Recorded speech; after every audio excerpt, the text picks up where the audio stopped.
Hey guys, so going back to this whole big monument thing, I found one in Innisfree.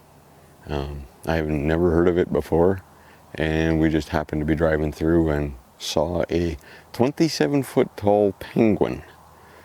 So anyways, subscribe if that's something you're into, share this video with a friend, give it a thumbs up if you enjoyed it, and remember you can follow Gradient Imaging on Facebook, Instagram, and TikTok. So until next time, bye-bye.